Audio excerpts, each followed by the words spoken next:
This is the first of a 4-part series on the physiology of aging, which will cover the effects of aging on the respiratory system, the cardiovascular system, the central nervous system, and the musculoskeletal system.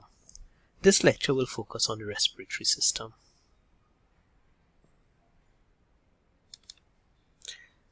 At the end of this lecture, you will be able to discuss the differences in respiratory function between older and younger people and describe how these differences increase the risk of respiratory infection, decompensation, and respiratory failure.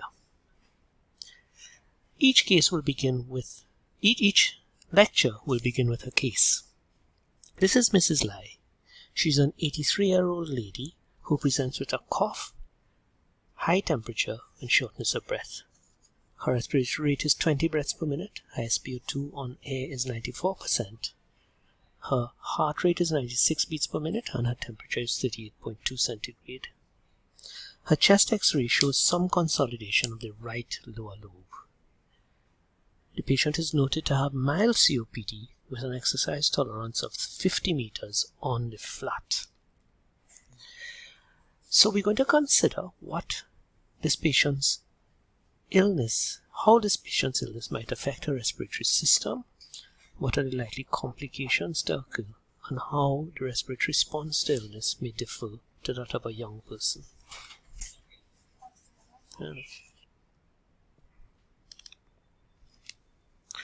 Let's think about the changes in the respiratory system with age. And we're going to start looking at the lung and chest wall.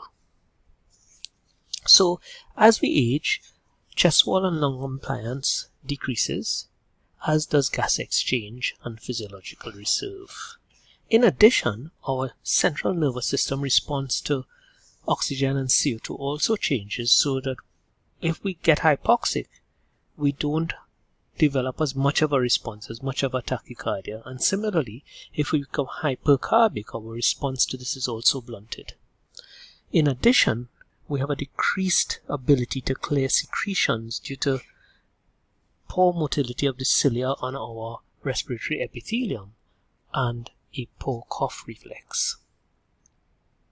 The consequences of this is that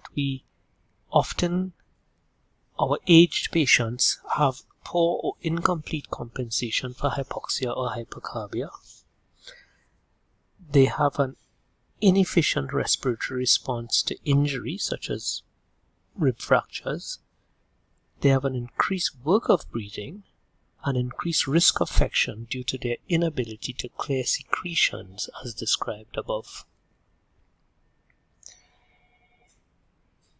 There are also changes to lung volumes, including an increase in dead space and a decrease in vital capacity.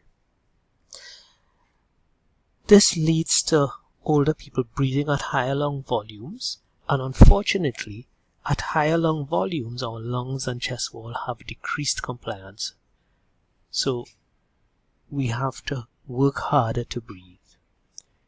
In addition, there's less of an ability to increase lung volume and minute volume. So for example, if we need to breathe more, to move more air, that becomes more difficult and is also less efficient. We use up more energy in trying to do so.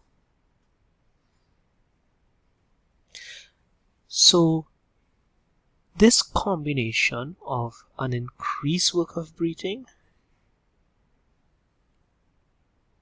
less efficient ventilation and gas exchange, and an increased infection risk in Mrs. Lai would lead her to an increased risk of lower respiratory infection and a decreased ability to deal with this.